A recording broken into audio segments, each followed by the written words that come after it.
जोहार दोस्तों, आप सभी का नाग पूर्णिमा फाउंडेशन में स्वागत है। नाग पूर्णिमा फाउंडेशन का मकसद यही है कि हर घर में शिक्षा की दीप जलाया जाए।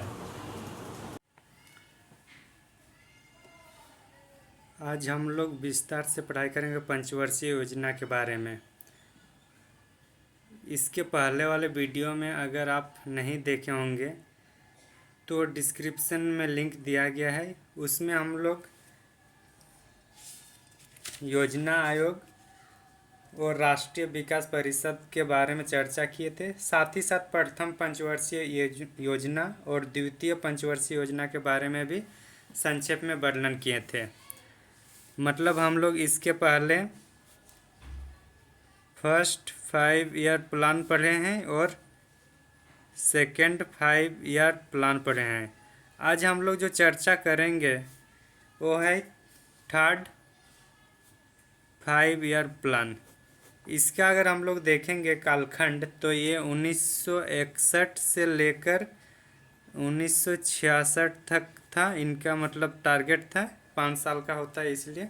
इसके पहले जो था प्रथम पंचवर्षीय योजना वो था 1951 से लेकर 1956 तक और 1956 से लेकर 1961 तक। ये दोनों हम लोग पहले वाले वीडियो में देख चुके हैं।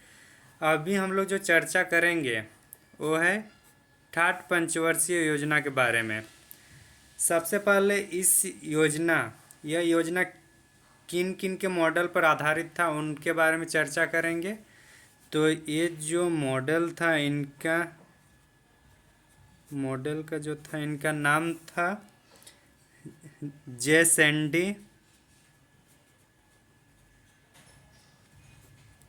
जेएसएनडी सुखमय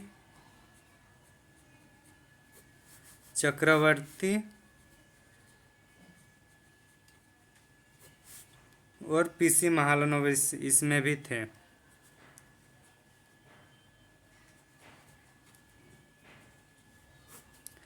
ये था मॉडल। तो तीसरा पंचवर्षीय योजना का मॉडल में कौन कौन थे? जेएसएनडी, सुखमय चक्रवर्ती और महालनोबिस। इसका उद्देश्य क्या था? उद्देश्य को हम लोग देखते हैं। इस पंचवर्षीय योजना यानी थर्ड पंचवर्षीय योजना का उद्देश्य क्या था?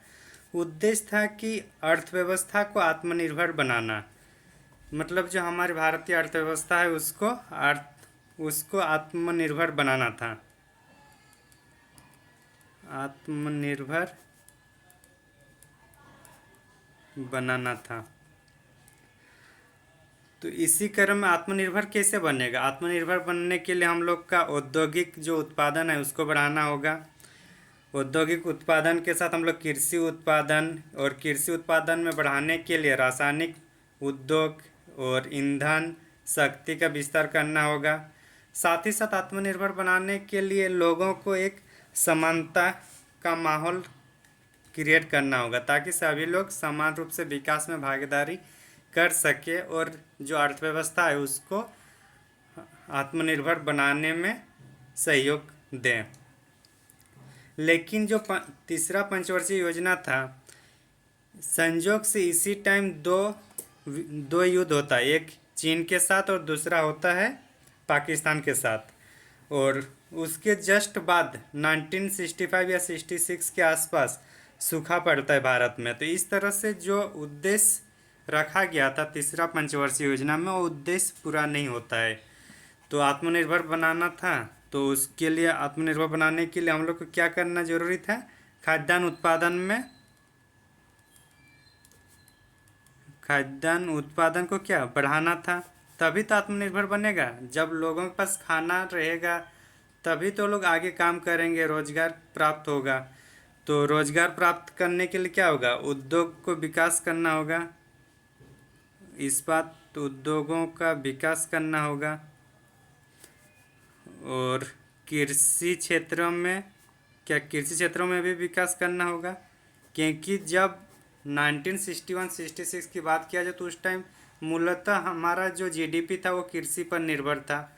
तो कृषि को भी विकास करना होगा, तभी तो हम लोग आत्मनिर्भर बन पाएंगे।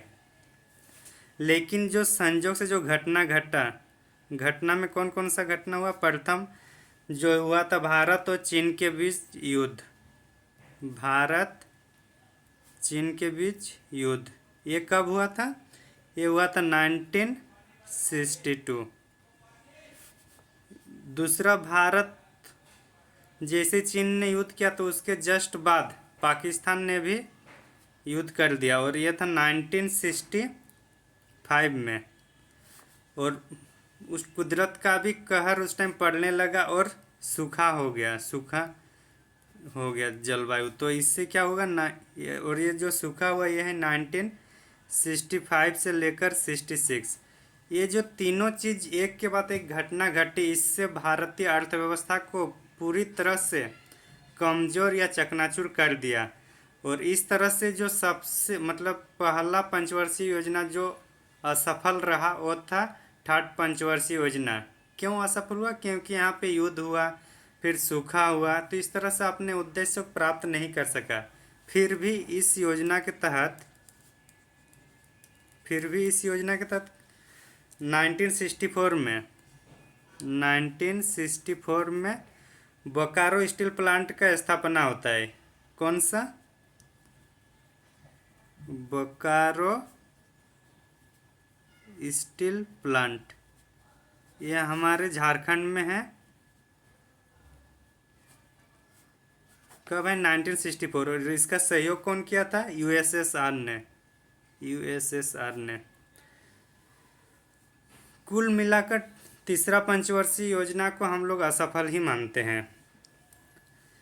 लेकिन जब चल रहा था तीसरा पंचवर्षीय योजना और उसके साथ जो घटनाएं घटी, तो जब आर्थिक स्थिति जब चरमरा जाएगी तो अगले 5 साल के लिए हम लोग योजना बनाएंगे या एक एक साल करके? क्योंकि जब घर में पैसा रहेगा तभी हम लोग 5 साल 10 साल के बाद क्या होगा या 5 साल में क्या करेंगे इसके बारे में सोचते हैं। लेकिन जब घर में पैसा ही नहीं होगा तो सबसे पहले हम लोग सरवाइव करने के लिए सोचेंगे ना। तो इसी को देखते हुए भारत सरकार ने फिर पंचवर्षीय योजना को बंद कर दिया और एक एक साल करके फिर दोबारा शुरू कर दिए। और एक एक साल करके जो था ये 3 साल तक चला। तो इसको योजना अवकाश भी कहा जाता है। इसीलिए योजना अवकाश इसलिए कहा जाता है क्योंकि यहाँ पे पंचवर्षीय योजना का फिर देखने को नहीं मिलता 3 साल। तो इसको हम लोग क्या कहेंगे? योजना अवकाश। और योजना अवकाश का कालखंड क्या होगा? तीसरा पंचवर्षीय योजना 1961 से लेकर 1966 था और इसका 3 साल चलेगा। तो 1966 से लेकर 1969 ये योजना अवकाश है। योजना अवकाश है। इसके बारे में अगर और भी कहें तो ये क्या होगा?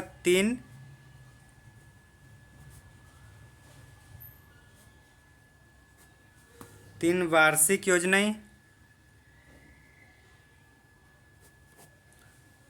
3 वार्षिक योजना था ये। लेकिन जब हम लोग देखें कि सूखा भी आया और युद्ध भी हुआ तो इससे पता चल रहा था कि भारत के पास खाद्यान्न उपलब्धता बहुत कम है। तो खाद्यान्न उपलब्धता कम है तो अब कोशिश ये करनी होगी खाद्यान्न को कम से कम सभी लोगों के पास पहुंचा जाए। और इसी के लिए फिर नई आर्थिक नीति लाई जाती है। कौन सी? नई आर्थिक नीति, सॉरी नई कृषि नीति होगा, मिस्टेक हो गया। नई कृषि नीति। तो अगर बोलेगा कि नई कृषि नीति या फिर हरित क्रांति का आगाज बोल सकते हैं हम लोग यहाँ से। हरित क्रांति की शुरुआत। हरित क्रांति की शुरुआत कब से होता है? 1966-67 में योजना अवकाश में हरित क्रांति की शुरुआत होता है। हरित क्रांति की शुरुआत के क्रम में इसमें कुछ मतलब कोई भी जैसे गेहूँ, एक्चुअली भारत में खाद्यान्न आपूर्ति बहुत कम हो रहा था। ऊपर से सूखा, फिर 2-2 युद्ध हो गया, तो इसके क्रम में खाद्यान्न की जो उपलब्धता है उसको बढ़ाने के लिए और उसी समय मैक्सिको में हरित क्रांति की संकल्पना चल रही थी। तो भारत सरकार भी मैक्सिको से गेहूं की बीज लाते हैं और भारत में उसके उत्पादन के बारे में सोचते हैं। चूँकि उसके लिए ज़्यादा पानी, ज़्यादा सिंचाई की आवश्यकता होती थी और पैदावार, कोई भी चीज़ की पैदावार अगर ज़्यादा करना है तो उसके लिए एक विशाल समतल खेत खेत की ज़रूरत होता है। तो इस तरह से अगर हम लोग भौगोलिक अवस्थिति को देखें तो हमारा पंजाब, हरियाणा, पूर्वी राजस्थान या पश्चिमी उत्तर प्रदेश में इस तरह से भौगोलिक स्थिति है जहाँ पे हम लोग हरित क्रांति के लिए प्रयोग कर सकते थे और इसीलिए वहीं पे प्रयोग किया गया और ये हरित क्रांति एक सफलता प्राप्त कर ली। और सफलता इतनी प्राप्त हो गई, इससे न केवल भारत के लोगों को खाद्यान्न में आत्मनिर्भर बना, बल्कि भारत विदेशों को भी भेजना शुरू कर देता है खाद्यान्न के मामले में। तो इस तरह से जो हरित क्रांति की शुरुआत की गई थी वो किस में की गई थी? योजना अवकाश के टाइम। तो इसके लिए क्या क्या बताया था? उच्च गुणवत्ता वाला बीज की जरूरत होती है, उर्वरक, सिंचाई, ये सब की जरूरत पड़ती है। और इसी से हम लोग का पंचवर्षीय, इसी मतलब योजना अवकाश में हम लोग का हरित क्रांति, इस मतलब योजना अवकाश का ही देना है हरित क्रांति, जो हम लोग को खाद्यान्न के मामले में आत्मनिर्भर बनाया। अब अर्थव्यवस्था स्थिर होने लगा, तो अब जैसे पैसा आने लगा, तो अब क्या किया ना भारत, अब फिर से दोबारा पंचवर्षीय योजना शुरू करने के लिए सोचे और इसी क्रम में फिर हम लोग का चतुर्थ पंचवर्षीय योजना आता है। कौन सी पंचवर्षीय योजना? चतुर्थ पंचवर्षीय योजना। तो 4th 5 ईयर प्लान, और ये कब आ रहा है? ये 69 तक चला ना, तो 1969 से लेकर 74 तक होगा। 1969 से लेकर 74। और इस टाइम पीएम कौन थे हम लोग के? इंदिरा गांधी। पीएम इंदिरा गांधी थे। और इसका जो उद्देश्य था चतुर्थ पंचवर्षीय योजना का, चतुर्थ पंचवर्षीय योजना जो 1969 से लेकर 1974 तक था, इसका उद्देश्य था स्थिर और आत्मनिर्भर बनाना। किसको? अर्थव्यवस्था को। तो इसका जो मॉडल था, मॉडल हम लोग गाडगिल कहते हैं, गाडगिल, डी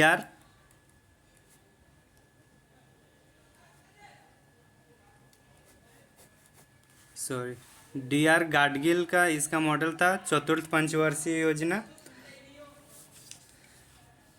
और इसमें चूंकि हम लोग योजना अवकाश के टाइम हम लोग क्या किए, खाद्यान्न में आत्मनिर्भर बन रहे थे ना। आत्मनिर्भर किस में?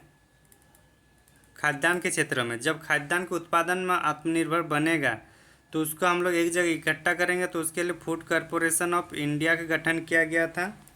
साथ ही साथ चूँकि जो हम लोग देखे थे कि खाद्यान्न को सभी तक पहुंचाने के लिए एक जनसंख्या भी एक महत्वपूर्ण घटक है, तो जनसंख्या को क्या करना होगा?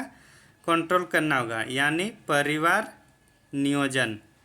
तो परिवार नियोजन की जो कॉन्सेप्ट आया वो किस में आया है? चतुर्थ पंचवर्षीय योजना में। साथ ही साथ सिर्फ खाद्यान्न उत्पादन के लिए सिर्फ और सिर्फ हरित क्रांति से ही मतलब हरित क्रांति में ही निर्भर रहना उचित नहीं समझा गया। और इसी क्रम में फिर श्वेत क्रांति आता है। श्वेत क्रांति को प्रोत्साहित किया जाता है। श्वेत क्रांति, वर्गीज कुरियन, जिसको हम लोग श्वेत क्रांति का जनक कहा जाता है। तो ये सब था चतुर्थ पंचवर्षीय योजना में। एक बार संक्षेप में देख लेते हैं। चतुर्थ पंचवर्षीय योजना जो था 1969 से लेकर 74 तक था। इसका उद्देश्य था कि अर्थव्यवस्था को स्थिर बनाए रखना है, क्योंकि अभी जस्ट हम लोग रिकवरी कर रहे थे, तो उसका भी स्थिर बनाए रखना पहला लक्ष्य रहेगा। और इस पर जो मॉडल तैयार किया गया था वो था DR गाडगिल के द्वारा। इस योजना के तहत, इस पंचवर्षीय योजना के तहत फूड कॉरपोरेशन ऑफ इंडिया का गठन किया जाता है, परिवहन नियोजन की बात की जाती है और श्वेत क्रांति। तो ये सब इतने क्या था चतुर्थ पंचवर्षीय योजना के बारे में। अब हम लोग आगे पढ़ेंगे, क्योंकि 5 साल हो गया, तो अब हम लोग आगे पढ़ेंगे 5 ईयर प्लान। हम लोग जो 1961 से 69 में जो थर्ड 5 ईयर प्लान में जो लक्ष्य रखे थे आत्मनिर्भर बनाना, तो इसको हम लोग और अच्छी तरीके से तभी प्राप्त कर पाएंगे जब देश में गरीबी कम रहेगा और सबको रोजगार मिलेगा। ये तो हम लोग का तीसरा पंच मतलब जो योजना अवकाश था उसमें भी नहीं हो पाया, क्योंकि ये 3 साल का था और उस टाइम हम लोग जस्ट जो इकोनॉमी अर्थव्यवस्था जो चरमरा गई थी उसको हम लोग सुधारने में लगे थे। फिर फोर्थ 5 ईयर में कुछ अच्छा प्रयास किए गए, जैसे फूड कॉरपोरेशन ऑफ इंडिया का गठन किया गया, जिसके तहत जो उत्पादन होता था उसको एक जगह पर इकट्ठा करने का काम करते थे। फिर परिवार नियोजन मतलब सामाजिक असमानताओं को कम करने के लिए जनसंख्या को कंट्रोल करना। फिर श्वेत क्रांति, ये सब हम लोग चतुर्थ पंचवर्षीय योजना में बात किए थे, मतलब टारगेट रखे थे। अब इससे आगे चलते हैं, यहाँ परिवार नियोजन की बात कर रहे हैं। तो परिवार अगर कम रहेगा तो क्या होगा, गरीबी का उन्मूलन करना होगा ना। तो इसका उद्देश्य में क्या होगा, सबसे पहले उद्देश्य में सबसे पहले क्या होगा, इसमें गरीबी उन्मूलन।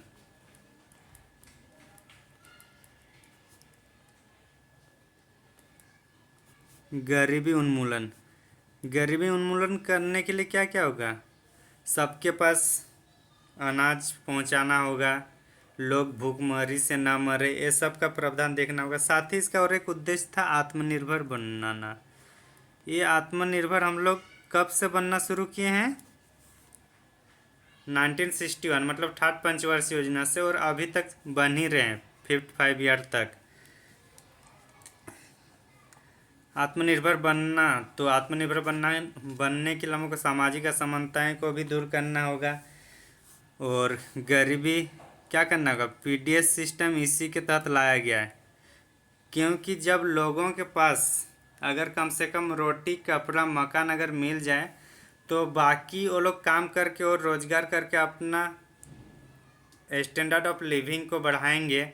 तो इसलिए सरकार अपना प्रयास कर रही थी कि ये लोग को जो गरीब हैं, जो उनके पास खाने के लिए अनाज नहीं है, उनको PDS सिस्टम के तहत घर तक पहुंचाया जाए, गांव तक पहुंचाया जाए। वो 5वीं पंचवर्षीय योजना का ही योगदान है। इसी योजना के तहत फिर काम के बदले अनाज कार्यक्रम लाया गया। कौन सा कार्यक्रम, काम के बदले अनाज, काम कीजिए और अनाज ले जाइए।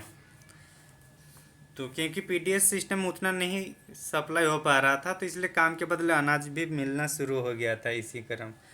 चूँकि ये गरीबी उन्मूलन इनका लक्ष्य ही था, तो इस टाइम जो पॉलिटिक्स लोग का जो नारा था, पॉलिटिक्स क्या, जो इस टाइम इंदिरा गांधी थे, इंदिरा गांधी प्रधानमंत्री थे, उन्होंने गरीबी हटाओ का नारा दिया था। कौन सी, गरीबी हटाओ का नारा। तो गरीबी हटाओ का नारा एग्जाम में पूछा जाता है कि कौन से पंचवर्षीय योजना में दिया गया है, तो होगा हम लोग का 5th पंचवर्षीय योजना में, 5वीं पंचवर्षीय योजना में गरीबी हटाओ का नारा। काम के बदले अनाज, PDS प्रणाली की स्थापना किस में, 5वीं पंचवर्षीय योजना में। अच्छा, इसमें हम लोग और एक चीज़ ऐड कर देंगे कि जो 14 बैंकों का राष्ट्रीयकरण,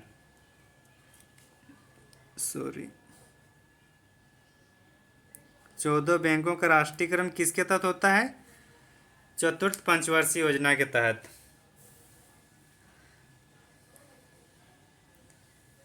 तो इस तरह से, अच्छा और एक चीज़, जो ठाट पंचवर्षीय योजना था, इस टाइम क्या हो रहा था, युद्ध भी चल रहे थे, सूखा भी हो रहे थे, मतलब ये दोनों को मिलाकर देखते हुए उस टाइम तत्कालीन जो प्रधानमंत्री थे हम लोग के लाल बहादुर शास्त्री जी ने कौन सा नारा दिया है यहाँ पे, जय जवान जय जवान जय किसान। ये नारा 1965 को प्रयागराज में दिए थे उस टाइम। तो इस तरह से आज हम लोग ठाट पंचवर्षीय योजना अवकाश को और किस नाम से जाना जाता है, योजना अवकाश को, और हम लोग योजना अंतराल भी कह सकते हैं इनको, योजना अंतराल